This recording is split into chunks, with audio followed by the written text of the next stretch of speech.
Salmos de número 22, do 1 ao 10.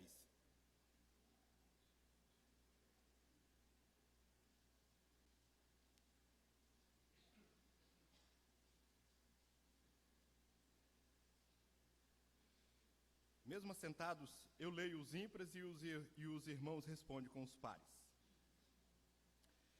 Salmo de número 22. Deus meu, por que me desamparaste? Por que se acham longe de minha salvação as palavras de meu bramido?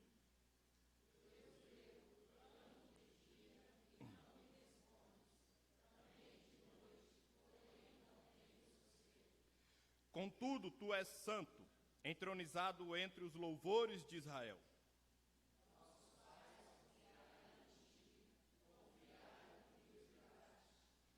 A ti clamaram e se livraram, confiaram em ti e não foram confundidos.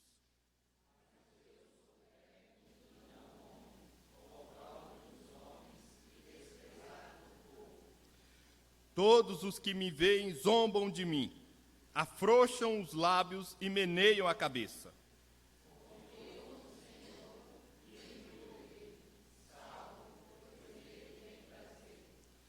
Contudo, tu és quem me fez nascer e me preservaste, estando eu ainda ao seio de minha mãe.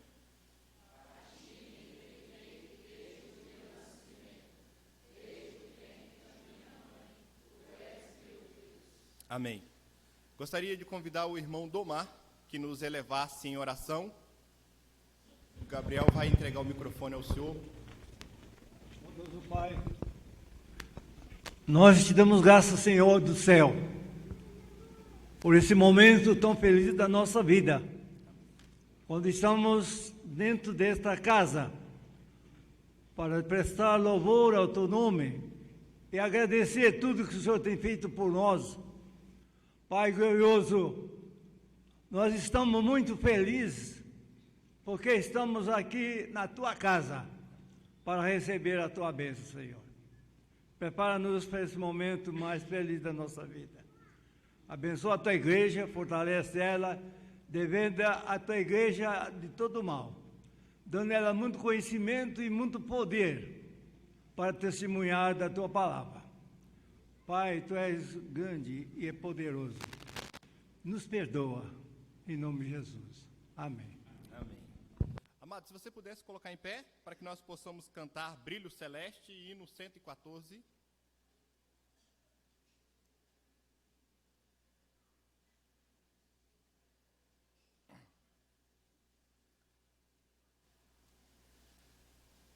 Aldeni, nos ajude aí, fazendo favor.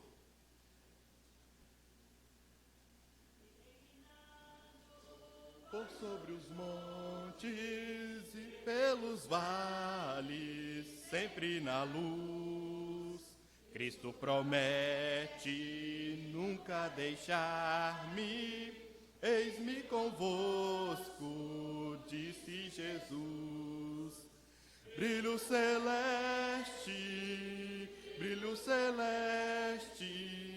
enche a minha alma, glória do céu,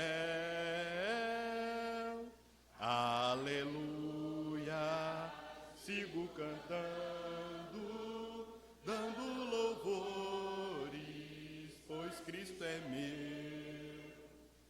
Vejo sombras por toda parte, o Salvador não hão de ocultar. Pois Cristo, luz que nunca se apaga, bem ao seu lado, sempre hei de andar. Brilho celeste,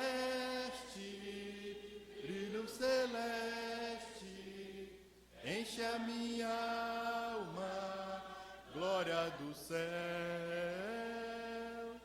aleluia. Sigo cantando, dando louvores, pois Cristo é meu. A luz bendita me vai guiando em meu caminho. canção, mais e mais perto, seguindo o Mestre, possuo o gozo da salvação. Brilho celeste,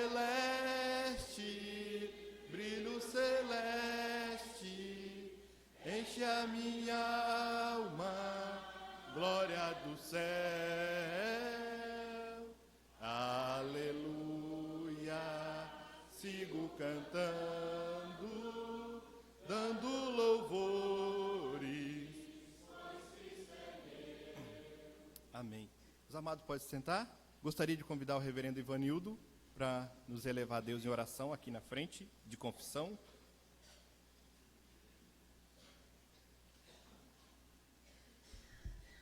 Graças te damos, Senhor, porque nós podemos, em Cristo Jesus, chegarmos diante do Senhor e nos colocarmos, ó Deus, em total dependência, reconhecendo que o Senhor conhece o mais íntimo do nosso coração e não há nada que possamos esconder do Senhor. Que nós realmente reconheçamos as nossas faltas, que possamos enxergar os nossos pecados e, mais do que isso, que nós os confessemos, apresentando diante do Senhor nossas súplicas, rogando a Ti, ó Deus, a Tua misericórdia e o Teu perdão. Ó Deus, nós Te pedimos, crendo que a Tua palavra nos diz em João, de que se nós confessarmos os nossos pecados, o Senhor é fiel e justo para nos perdoar. Ó Deus, receba o nosso clamor, perdoa os nossos pecados, em nome de Jesus. Amém.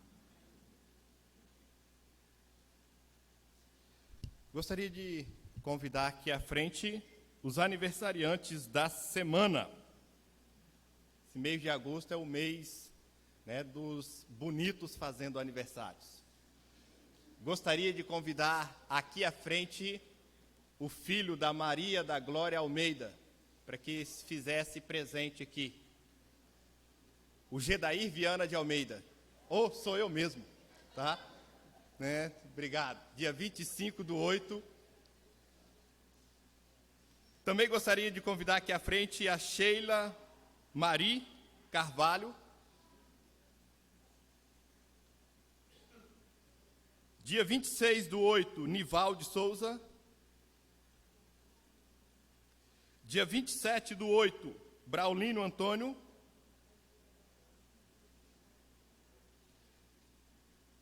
Dia 28/8, Carlos Eduardo Ferraz. Dia 29/8, Eduardo Kennedy, o diácono Eduardo.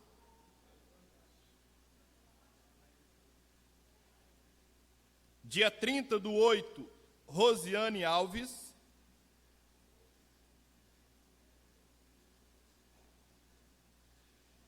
Dia 30/8, Maria de Lourdes.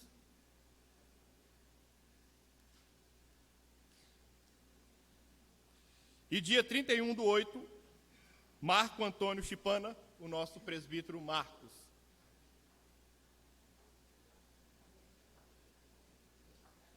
Amados, gostaríamos de saber se há alguém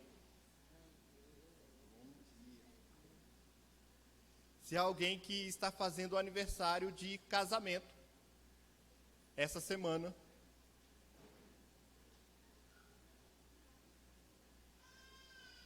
Não? O diácono Eduardo já está chegando aqui à frente.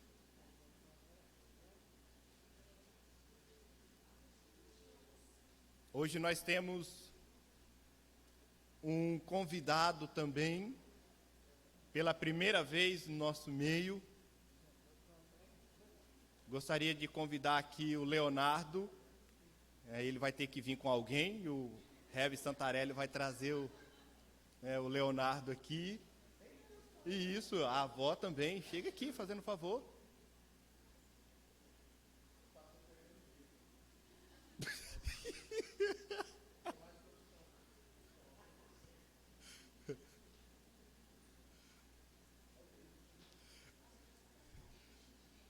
Gostaria de convidar a irmã Regina para que orasse a Deus agradecendo pelos aniversariantes e também pela vida do Leonardo. Aqui à frente, fazendo o favor, querida.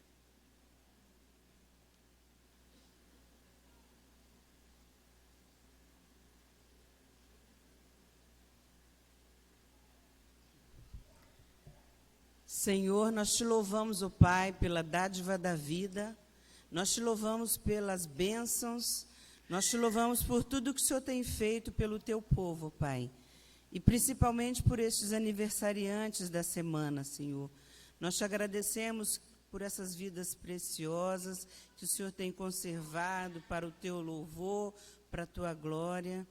Nós te pedimos que o Senhor os ensine a ser gratos por todas as bênçãos que eles têm recebido, gratos pelo teu amor, pela tua misericórdia, ó Pai, nas vidas deles, Senhor. Que eles possam crescer dia após dia na graça e no conhecimento da tua palavra, que eles possam, Senhor, se esforçar dia a dia para alcançar o alvo, que é te servir, que é se santificar, ó Pai, para uma vida de adoração, Senhor. Muito obrigado, Senhor, pelas famílias de cada um. Muito obrigado, Senhor, por tudo mesmo. Nós entregamos nas tuas mãos cada um deles, que o Senhor faça, Senhor, o melhor por eles.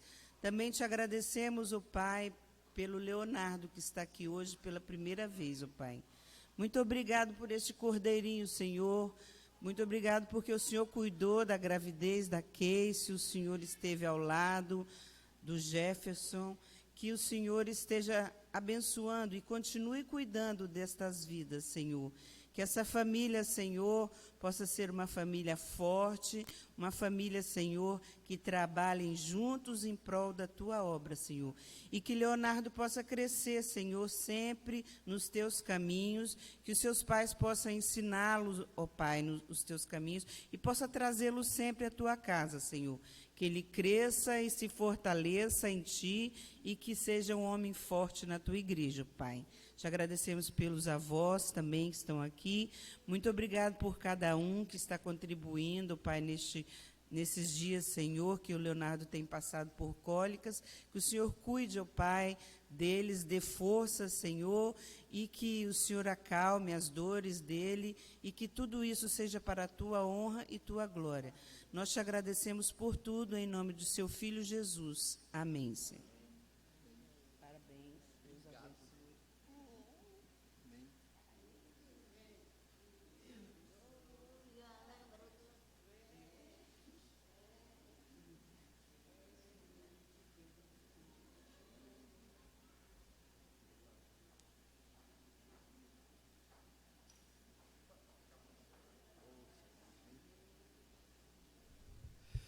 Amados, cada um está em liberdade para ir para a sua sala.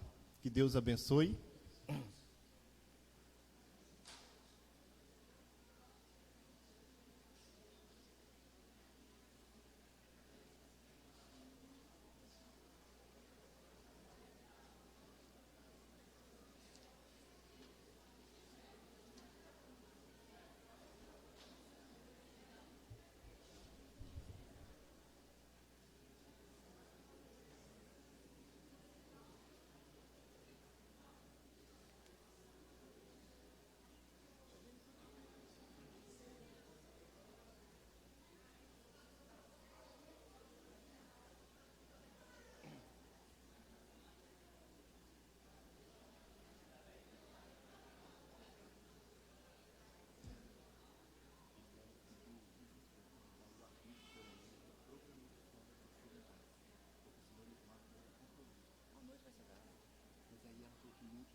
Amados irmãos, muito bom dia a todos. Sejam todos bem-vindos em nome do Senhor Jesus. Que alegria ver os amados irmãos. Momento precioso de estarmos na casa do Senhor. Hoje estudaremos o Evangelho de Mateus, ou seja, daremos continuidade e faremos a exposição do capítulo 17. Mas antes eu quero só apresentar uma família amiga que tem se achegado à igreja. Eu peço ao Tomás e à Sônia, por gentileza, que fiquem em pé, por favor. Isso. Estão acompanhados também do seu filho. Isso. Deus abençoe. Vamos cumprimentá-lo, irmãos? Sejam bem-vindos em nome do Senhor Jesus. Deus abençoe grandemente. É uma alegria tê-los aqui conosco. Nós já começamos, antes do Tomás vir para a igreja, ele e a Sônia, nós já fizemos 2 estudos. E hoje é a primeira vez que eles estão se achegando à igreja. Deus abençoe grandemente. O tema da nossa aula nessa manhã é a glória do Rei. Opa, quem mais? Quem? Seu Ivair? Rivail. Obrigado, Sirlei. Senhor Rivail, Deus o abençoe grandemente, viu? Seja bem-vindo. Eu não lhe vi, o senhor está atrás da Nice e eu não o enxerguei. Agora que a Nice abaixou a cabeça, eu o vi, tá bom? Deus o abençoe grandemente. Obrigado pela sua presença. Que o irmão se sinta bem em nosso meio, em nome de Jesus, viu? Irmãos, antes que eu peque mais uma vez por omissão, de esquecer de apresentar alguém, mais algum visitante nessa manhã? Não, eu creio que os demais são todos de casa, né? Ok, joia. Muito bem. Antes propriamente de passarmos à exposição do texto, só gostaria de citar uma frase do nosso pastor presbiteriano, reverendo Ronaldo Lidório, que trabalha diretamente com missões, e essa foi uma frase que muito me chamou a atenção e que tem tudo a ver com a missão da igreja. Olha só o que ele diz. A primeira missão da igreja não é proclamar o evangelho, e é interessante que a gente sempre ouve isso, principalmente nesse mês de agosto, né, Nilton? A missão da igreja é proclamar o evangelho, a missão da igreja é falar de Jesus aos perdidos. Mas olha só o que o reverendo Ronaldo diz. Não é se expandir, nem mesmo conquistar a mídia ou impactar a sociedade. E aí vai o destaque meu. A primeira missão da igreja é morrer. A primeira missão da igreja é morrer. Perder os valores da carne e ser revestida com os valores de Deus. É se desglorificar para glorificar ao Senhor. Porque a igreja só terá bom êxito no sentido de cumprir a sua missão se antes ela morrer. E quando eu falo assim, a igreja, eu não estou falando da questão da instituição, só relembrando algo que eu sei que vocês sabem bem, mas a igreja somos nós. Então não existe vida de Cristo em nós, sem que antes nós venhamos a morrer. O grande problema é que a gente quer viver essa tensão, e constantemente nós procuramos reviver o nosso eu, ressuscitar a nossa carne. Enquanto isso acontecer, Cristo jamais reinará plenamente em nós. Viver para Cristo é morrer para si mesmo, é morrer para o mundo. Vamos orar, pedindo ao Senhor Deus que nos ajude nisso. Pai, ajuda-nos, ó Deus, de fato a morrermos, ó Deus, para as nossas próprias vontades, para o nosso eu, para a nossa vaidade, para a nossa glória, para o desejo que temos, ó Deus, de aparecermos a este mundo, de sermos reconhecidos, ó Deus, pelos homens, e ajuda-nos, ó Deus, a viver somente para Teu Filho Jesus. Crucifica, Senhor, as nossas vontades, os nossos desejos. Sepulta, Senhor, toda a vaidade, todo o egocentrismo, Senhor. Que nós venhamos, ó Deus, de fato, a vivermos totalmente, integralmente, consagrados para Ti. É a nossa oração, em nome de Jesus. Amém. Muito bem, a primeira parte do texto que nós queremos trabalhar com os amados irmãos vai do versículo 1 ao versículo de número 13, e é o Rei e a sua glória. Vamos ler juntos? Alternadamente é melhor. Eu vou ler com o versículo 1, os irmãos responderão com o versículo 2, e assim nós procederemos à leitura até o versículo 13, ok? Versículo 1. 6 dias depois, tomou Jesus consigo a Pedro e aos irmãos Tiago e João, e os levou em particular a um alto monte. Versículo 2, a igreja.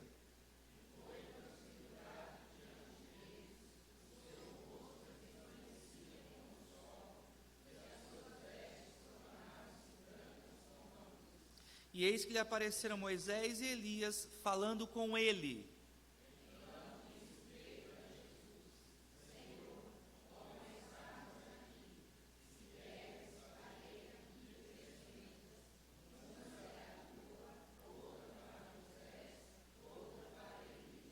Falava ele ainda quando uma nuvem luminosa os envolveu, e eis vindo da nuvem uma voz que dizia: Este é o meu filho amado, em quem me comprazo, a ele ouvi.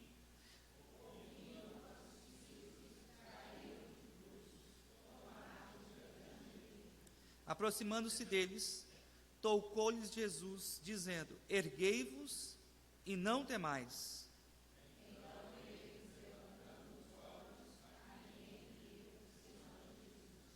Vamos parar por aqui, depois a gente continua o restante da leitura, ok?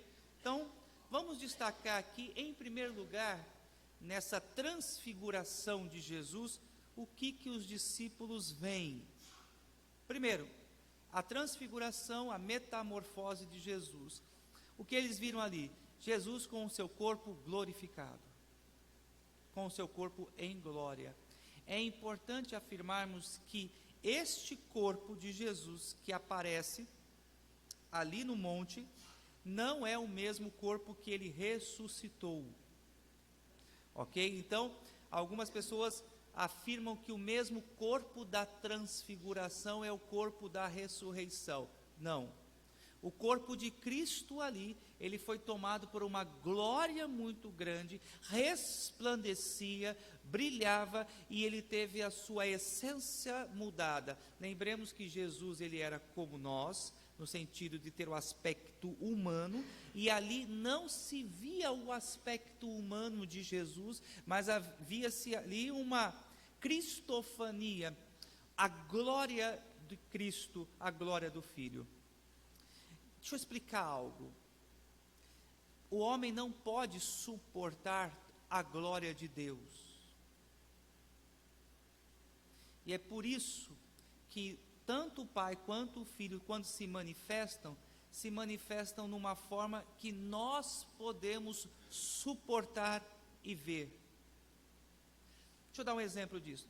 Lembremos no Antigo Testamento, uma das mais esplendorosas teofanias que nós temos é justamente no momento em que Deus dá a tábua das leis a Moisés.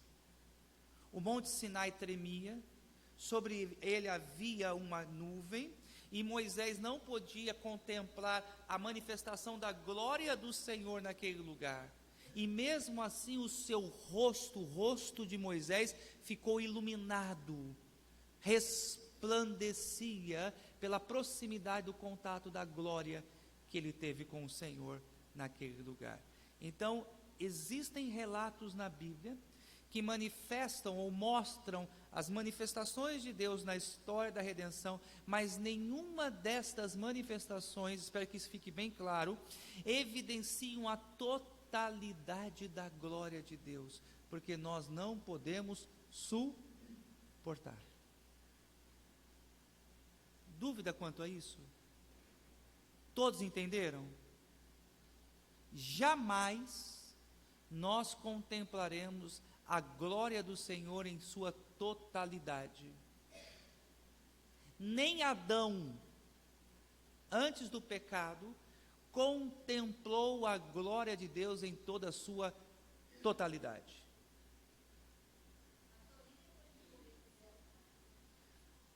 Muito bem, Suzy, você provoca, né?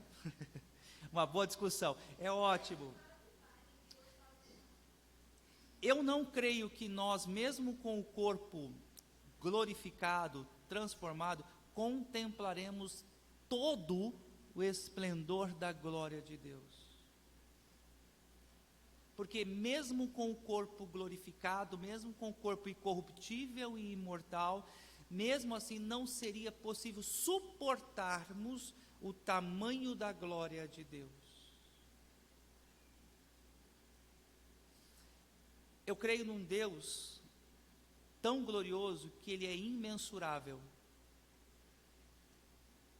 que é impossível contemplarmos a totalidade de Sua glória. Até porque Deus, ele tem atributos que pertencem somente a ele. E Suzy, mesmo no novo céu e na nova terra, os atributos que são incomunicáveis de Deus, nós não teremos. Só relembrando quais são esses atributos: onisciência, onipotência e onipresença. Deus sabe todas as coisas, Deus pode todas as coisas. A única coisa que Deus não pode, alguém sabe? Pecar. Porque Ele mesmo estabeleceu esse limite a Ele. No restante Ele pode fazer o que? Todas as coisas. E Ele está em todos os lugares. Então, por Ele ser quem Ele é impossível, mesmo no novo céu e nova terra, nós não vamos ter esses atributos, vislumbrarmos a totalidade de sua glória. Ok? O que nós teremos no novo céu e na nova terra? Uma teofania constante, uma manifestação parcial da glória de Deus, que será muito gloriosa, é parcial, mas será muito gloriosa, mas não a totalidade, porque nós não haveremos de suportar. Ok? Dúvidas? Muito bem, então vocês estão melhores do que eu, porque eu tenho. É pela fé. Vamos seguir aqui. Segundo, é interessante destacarmos os dois personagens que Cristo se comunica ali no Monte da Transfiguração, né? Moisés e Elias. Então, esses dois personagens, eles representam períodos da história da redenção. Moisés, ele é o principal personagem do período da lei, ele é o grande legislador de Israel, e Elias, ele é o principal dos profetas.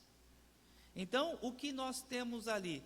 A lei e os profetas. Só que é interessante nós afirmarmos, e nós vimos isso agora, que Cristo, ele é superior às leis e os profetas. Na verdade, tanto as leis quanto os profetas apontam para quem?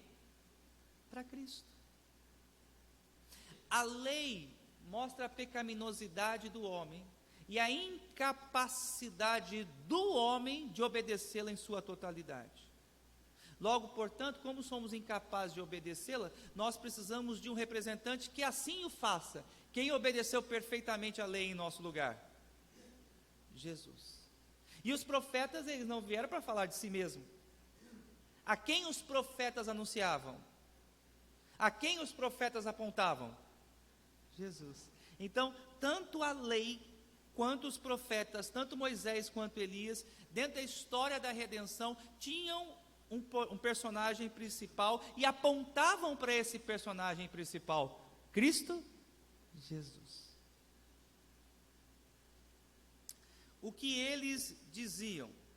O desejo de Pedro, no versículo de número 4, então disse Pedro a Jesus: Senhor, bom é estarmos aqui, se queres farei aqui 3 tendas, uma será tua, outra para Moisés, outra para Elias. Então, Pedro ali vislumbrado com aquele momento, extasiado ali com a glória daquele local, ele pede então para que eles fiquem um pouco mais, para que ele possa continuar a contemplar aquela manifestação gloriosa.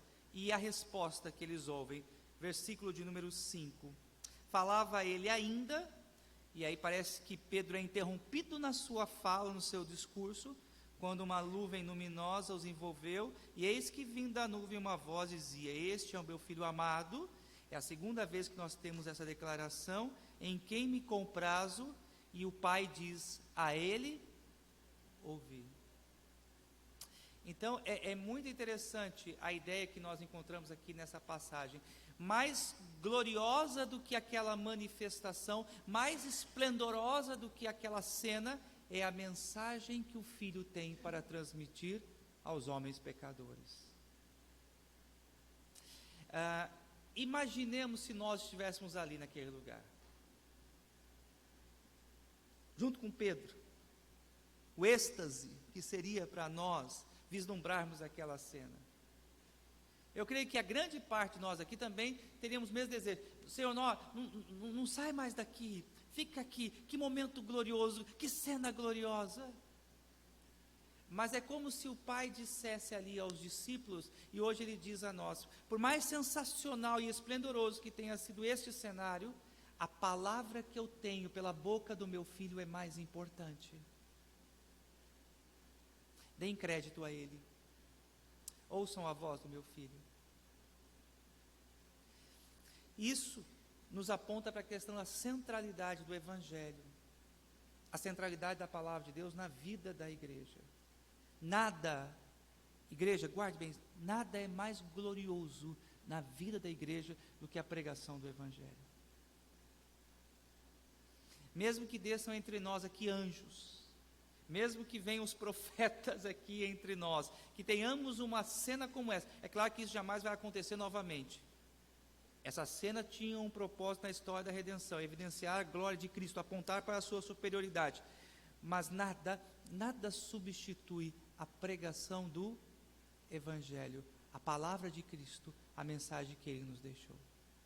Vocês entenderam isso, igreja? Então, a atividade mais gloriosa, a atividade mais sublime da vida da igreja é a proclamação da palavra, é o Evangelho. E aí, como eles então reagem? Versículo de número 6 diz: então, ouvindo os discípulos, caíram de bruços, tomados de grande medo. E eu aqui quero fazer uma breve aplicação. Irmãos, qual é a nossa reação ao ouvirmos a palavra de Deus? Como você tem se portado ao ouvir a palavra de Deus?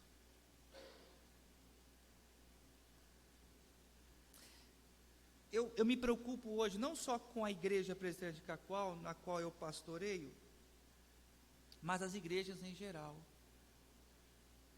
A falta de temor, de reverência, de postura da igreja diante da pregação é algo tão desrespeitoso, irmãos. É algo tão desrespeitoso. Eu confesso a vocês que eu me entristeço muito com isso. Às vezes a gente vai pregar num lugar e é triste. O culto parece uma rodoviária. É um entra e sai, levanta, entra e sai. Eu vi uma chargezinha no Facebook, muito interessante, né? Dizendo principalmente aos jovens. Os jovens são capazes de ir no cinema, ficar 3h20 assistindo os Vingadores, mas não aguenta 40 minutos de um sermão.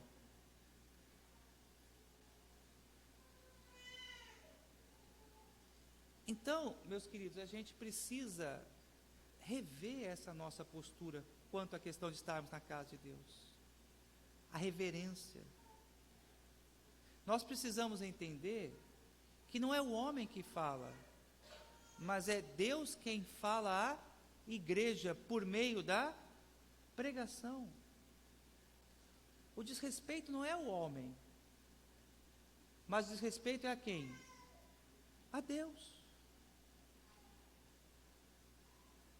O rei e seu esplendor. Vamos continuar aqui então, queridos, do versículo 9 ao versículo de número 13, nós faremos a leitura alternada, ok? Versículo 9. E descendo eles do monte, ordenou-lhe Jesus: a ninguém conteis a visão, até que o Filho do Homem ressuscite dentre os mortos. A igreja, o versículo 10.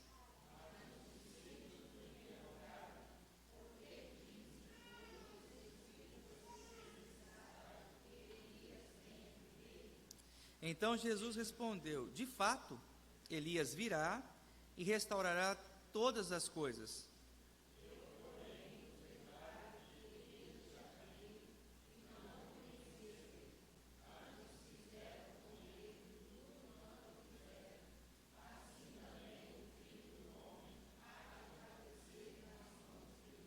Então os discípulos entenderam que lhes falara a respeito de João Batista. Então vamos aqui destacar algumas coisas. Primeiro, em todos os evangelhos sinóticos, Mateus, Marcos e Lucas, nós encontramos aquilo que nós chamamos de o segredo messiânico. O que isso significa? Que Jesus ele ordenou aos seus discípulos que estes não contassem a ninguém as obras e a sua identidade. Por quê, irmãos? Porque Jesus ainda não havia cumprido a sua missão. E era necessário então que os discípulos guardassem o segredo, para que eles pudessem então, na hora exata, de acordo com a ordem do Filho, revelarem a identidade do Redentor. Por isso que nós podemos ver em vários relatos do Evangelho, após um grande milagre, uma grande manifestação, Jesus ordenando aos seus discípulos: não contem nada a ninguém, não chegou o tempo ainda de eu me manifestar. Todos entenderam isso? Essa questão é chamada segredo messiânico, o tempo exato de Deus se manifestar à humanidade. Nós temos então do versículo 10 ao versículo 11, os discípulos sabiam que havia uma profecia do Antigo Testamento, que está lá em Malaquias 4, de 5 a 6, que apontava para o precursor de Jesus. Versículo 5 de Malaquias capítulo 4: e eis que eu vos enviarei o profeta Elias, antes que venha o grande e terrível dia do Senhor. Ele converterá o coração dos pais aos filhos e o coração dos filhos aos seus pais, para que eu não venha e fira a terra com maldição.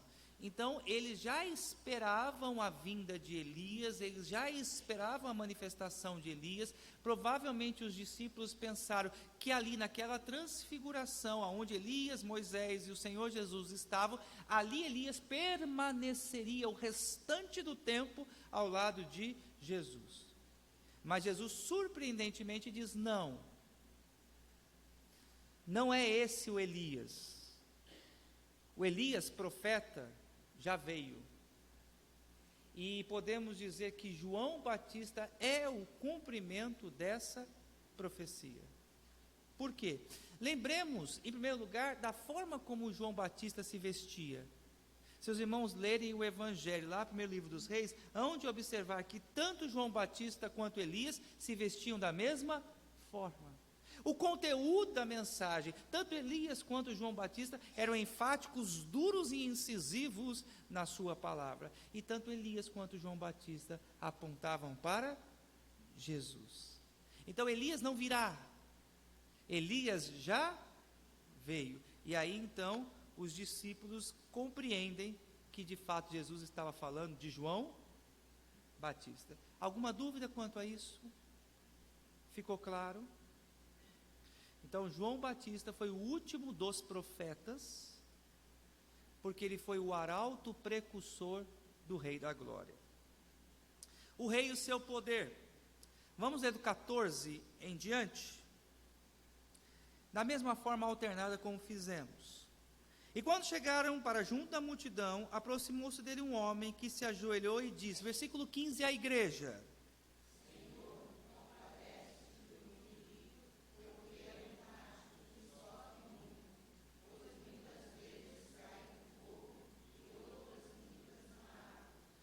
apresentei-o aos teus discípulos, mas eles não puderam curá-lo.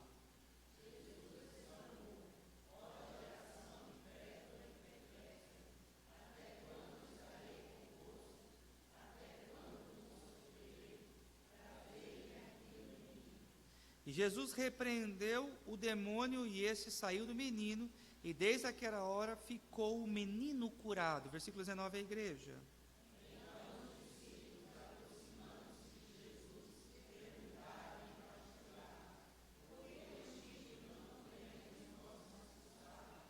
E eles respondeu, por causa da pequenez da vossa fé, pois em verdade vos digo que se tiverdes fé como um grão de mostarda, direis a este monte, passa daqui para colar, e ele passará, nada vos será impossível.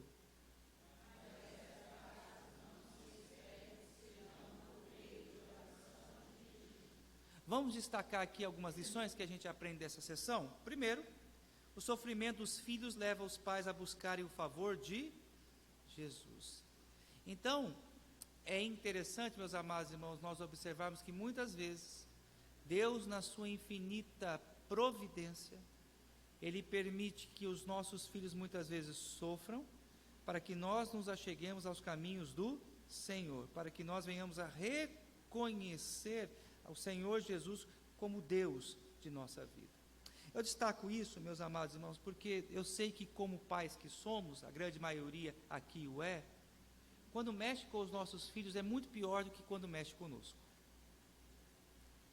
Quando algo acontece aos nossos filhos, a dor é muito maior do que se fosse com a gente mesmo.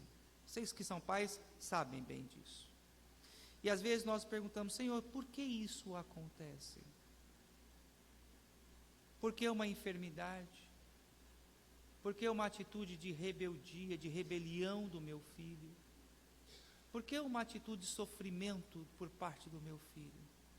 Talvez a questão não seja nem tanto com os nossos filhos, mas Deus fazendo uma obra em nós. Vocês entenderam isso?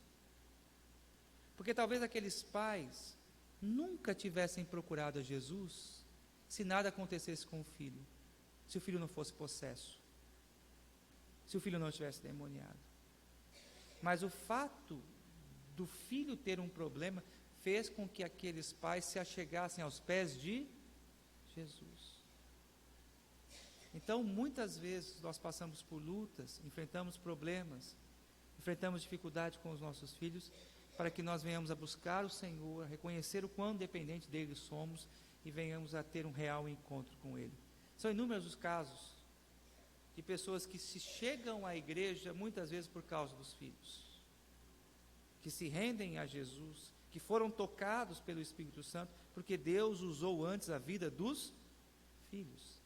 Segunda lição que nós aprendemos, que Jesus ele é poderoso para resolver todos os problemas. Vamos destacar aqui algum ponto. Primeiro, é claro que os pais ali, durante todo aquele tempo, fizeram o possível para amenizar a dor e o sofrimento dos filhos. Provavelmente os pais procuraram os melhores médicos ali, gastaram seus recursos buscando a cura para aquele filho, mas nada puderam fazer. Destaco também que nem os próprios discípulos de Jesus puderam com aquela situação. E tomaram uma dura de Jesus, porque eles estavam ali, de fato, e no entendimento do texto, eles deveriam ser capacitados para resolver aquele problema, mas não foram. Nem os discípulos puderam resolver aquele problema, mas Jesus resolveu. Jesus resolveu aquele problema. E eu e você aprendemos isso, que nós devemos ter a nossa fé em Deus, sabendo que Ele é todo poderoso para resolver qualquer um dos nossos problemas. Por mais difícil que seja, por mais impossível que seja aquilo, diante dos nossos olhos, Jesus ele tem todo o poder, toda a autoridade foi dada a Ele nos céus, na terra. Precisamos ter fé, precisamos confiar que Jesus tem todo o poder, descansar em seus cuidados, confiar em sua providência, suplicar, clamar pela providência e pela ação de Jesus em nossa vida. Terceira lição que nós aprendemos aqui. O ponto central dessa narrativa é a questão da fé. E Jesus aqui ele faz algumas declarações importantes sobre a fé. A primeira delas, Jesus revela nesse episódio que os discípulos não tinham fé. Vou repetir isso aqui. Os discípulos não tinham fé. Por quê? Vejam só, se eles tivessem uma fé tão pequena quanto um grão de mostarda, seriam capazes de resolver aquele problema. Então, o que Jesus faz aqui é uma declaração surpreendente, porque não havia nenhuma convicção por parte dos discípulos que eles seriam capazes, por meio do poder de Deus, de resolver aquela situação. Se eles de fato acreditassem no poder de Deus, eles seriam capazes de resolver aquela situação, mas nos discípulos não havia fé nenhuma. E aqui eu vou surpreender a vocês com uma declaração, só para a gente pensar aqui. Veja bem, os discípulos tinham visto inúmeros poderes e manifestações da glória do Senhor. Concordam? E mesmo assim, naquele momento, eles não tiveram fé. Newton? Igual ao episódio da tempestade. Muito bem lembrado. Antônio Humberto?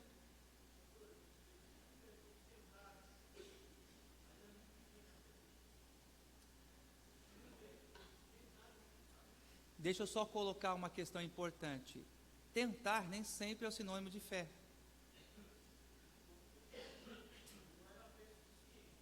Eu fico com Cristo, que se eles tivessem a fé de um tamanho de um grão de mostarda, que seria a menor de todas as sementes, eles seriam capazes de resolver aquela situação.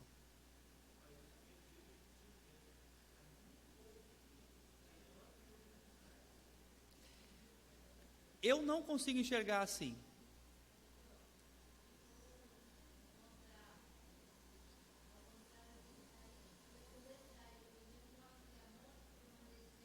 Sim. Exato. Jairo é um exemplo de um homem que creu. Então, o contraste ali de Jesus, nesse sentido, presbítero Antônio Humberto, é mostrar realmente que os discípulos naquela situação não tiveram fé. Eles não creram. Se eles tivessem crido, eles teriam, naquele caso, poder para expulsar aquele demônio. Irmã Terezinha? Isso. Apontando para a semente.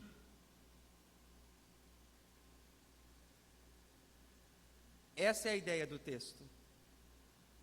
Para a semente. Se eles tivessem uma fé tão pequena quanto um grão de mostarda, eles seriam capazes de expulsar aquele demônio. Naquele momento, os discípulos não acreditaram no poder de Deus.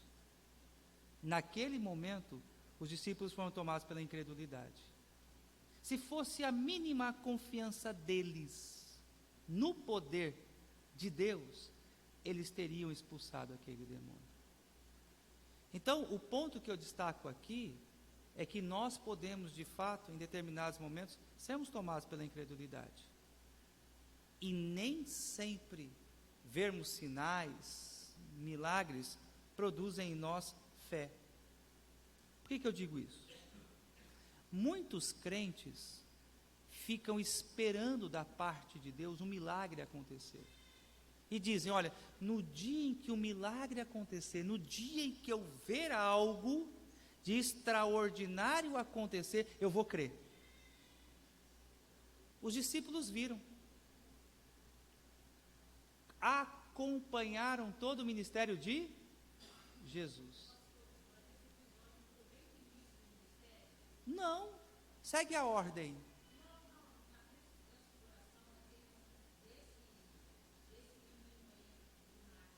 Uhum.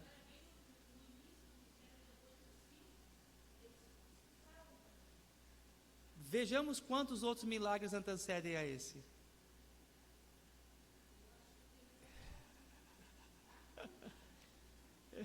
Carla, veja os capítulos anteriores, querida. Vejam quantos outros episódios eles viram. Carla, não adianta a gente tentar limpar a barra dos discípulos. E isso é uma tendência nossa, Carla. A gente quer tentar limpar a barra dos nossos colegas ali. Mas o ponto é que naquele momento, Carla, faltou realmente eles crerem no poder de Deus ali. Sim. Perfeito, eu vou chegar lá. Justamente aí, Rosiel já foi para frente e já matou a charada.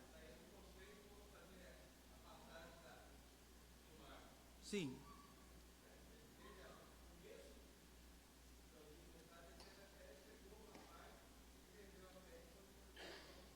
Perfeito.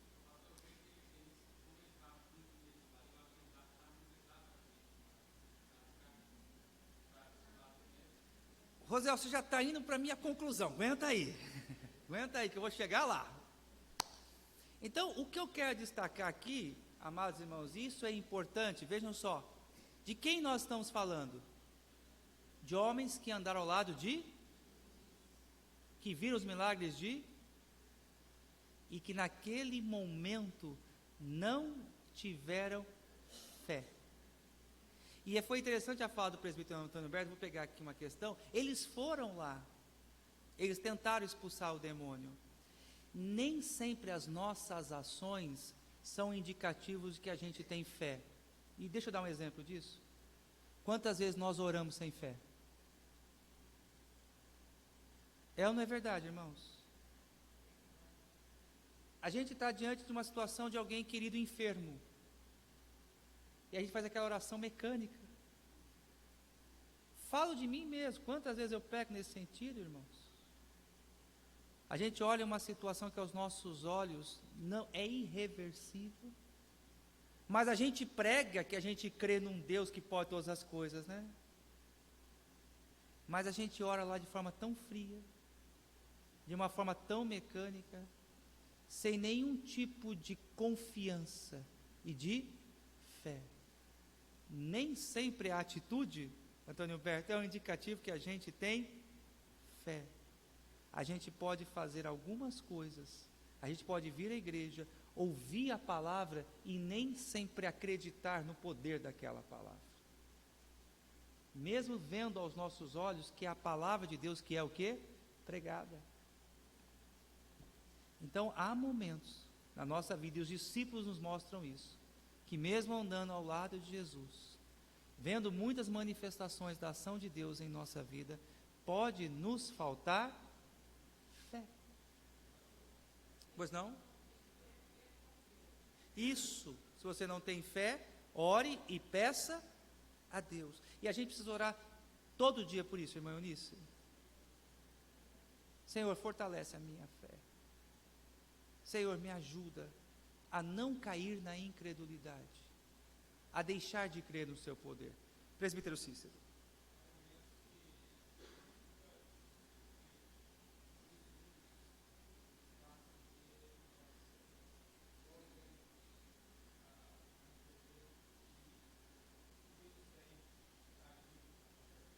Perfeito.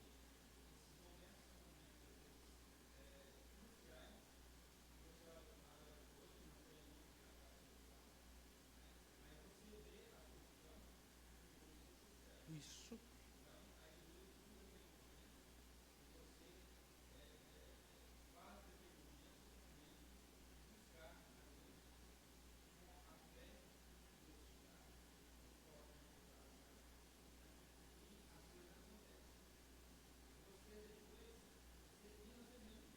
Perfeito. Sim.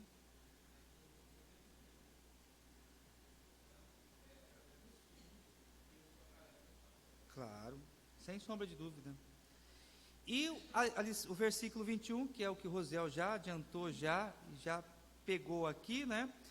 O que Jesus estava querendo ensinar aos seus discípulos? Que a fé, que para que haja fé, para que haja o fortalecimento da nossa fé, dois são os meios: oração e jejum. Foi o que a irmã Eunice disse. Que nós devemos o quê? Pedir ao Senhor o quê?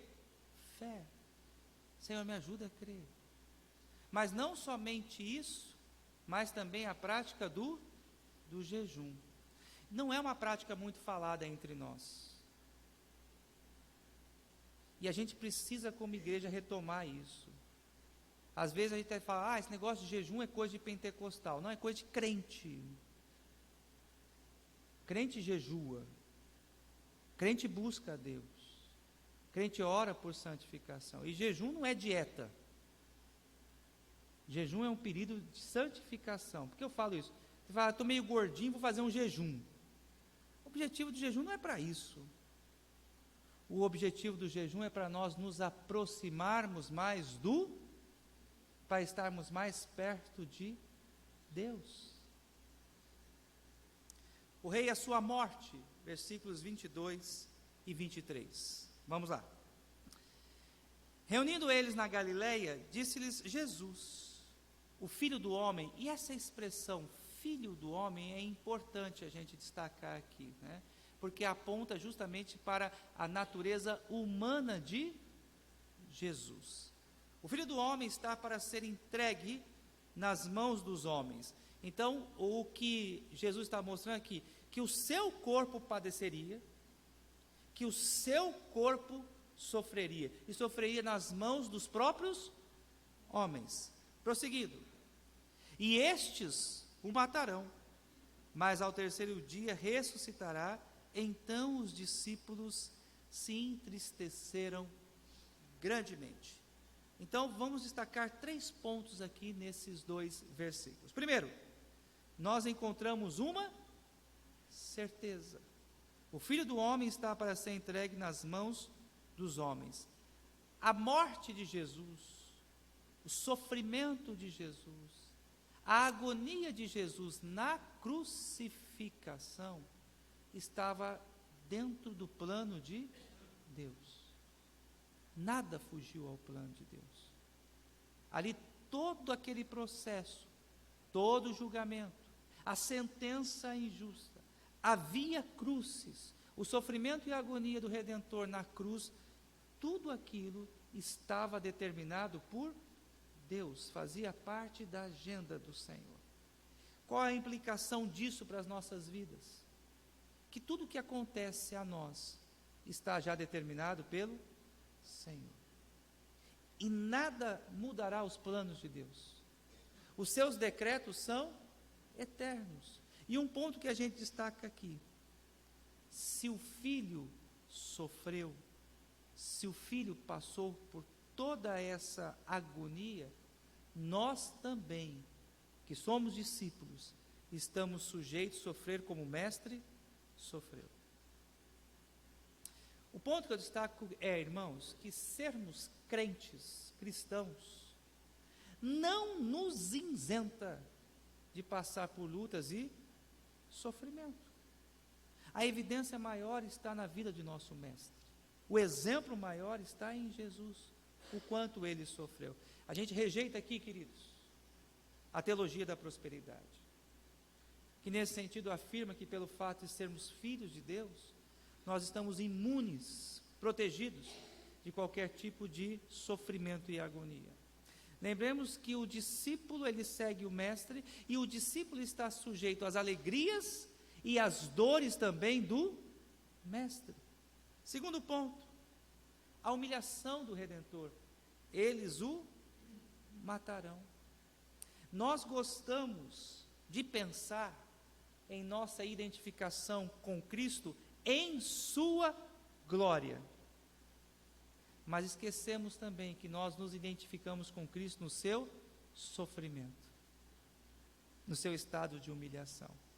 Até porque, para estarmos identificados e unidos em Cristo na sua glória, nós precisamos estar unidos e identificados com Cristo no seu sofrimento. Uma das doutrinas também que é ensinada dentro do escopo reformado é a nossa chamada união mística com Cristo. O que significa? Que nós estamos espiritualmente unidos a Cristo na sua dor, na sua agonia e também na sua glória e na sua ressurreição. Mas a gente não esquece essa segunda parte: unidos em sua dor e em sua agonia. Terceiro ponto que eu destaco: uma reação. Então os discípulos se entristeceram grandemente. Diante desse fato, os discípulos foram tomados por uma profunda tristeza. Quanto a esse ponto, alguma dúvida, queridos? Próximo ponto: o rei e a sua soberania.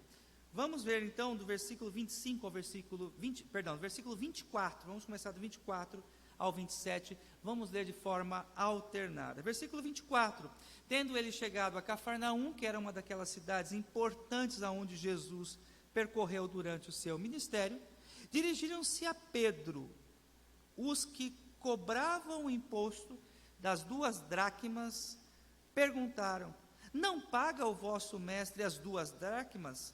A igreja: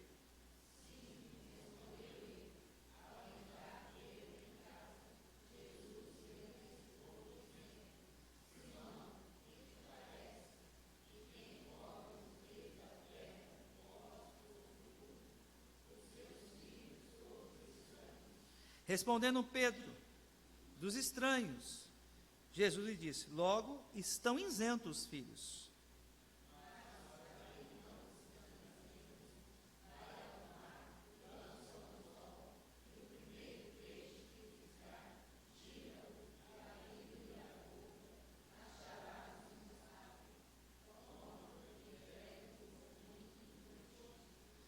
Muito bem. Primeiro ponto que eu destaco aqui, meus amados irmãos, que Jesus é onisciente e onipotente diante disso. Jesus ele não foi pego desprevenido, Jesus ele não foi pego sem saber. De fato, todo aquele episódio, Jesus já sabia o que estava acontecendo. Ele era plenamente consciente daquele fato. Ele também revela a sua onipotência, providenciando ali um meio para pagamento daquele imposto. Segundo, Jesus tinha a consciência da sua filiação divina e dos outros filhos adotivos. O ponto que eu destaco é o seguinte: só Jesus é o filho legítimo. Todos nós somos filhos de Deus e somos feitos filhos de Deus por adoção. Não que isso faça com que Deus nos ame menos, que isso faça com que Deus não tenha por nós apreço e amor, não, de forma nenhuma. Nós somos filhos adotivos, mas Deus, Ele nos ama de uma forma intensa, profunda e imensurável.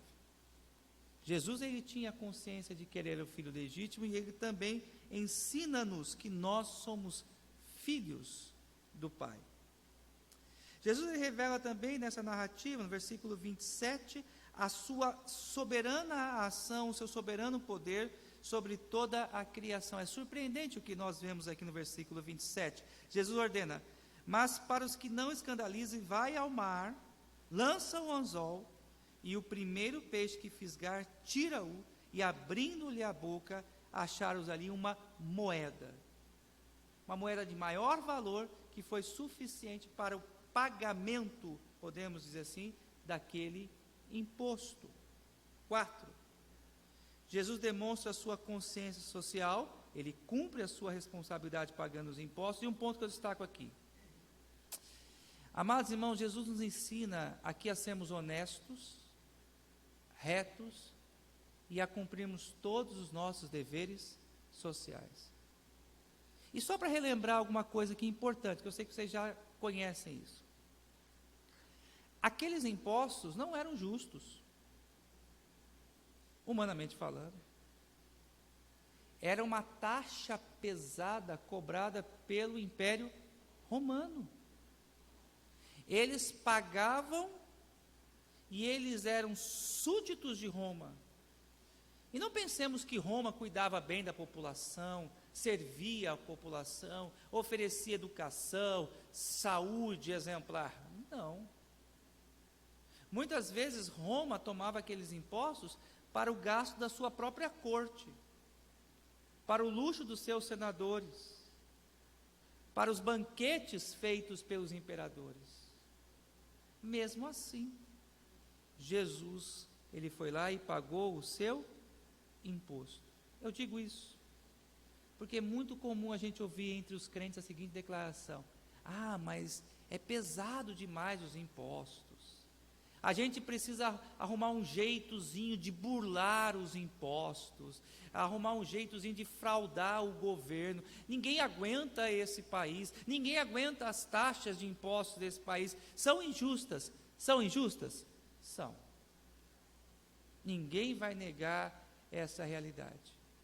Mas enquanto aqui nós tivermos, enquanto fomos cidadãos brasileiros, a nossa responsabilidade é o quê, irmãos?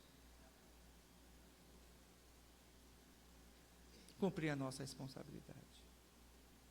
E Jesus mostra isso a nós. Então, o fato de termos um Estado desonesto, que cobra taxas pesadas, juros exorbitantes, não nos dá o direito de sonegarmos os nossos impostos. E Jesus ele também mostra a sua generosidade, porque ele não provém apenas recursos para ele, mas Ele também provém recursos para outros.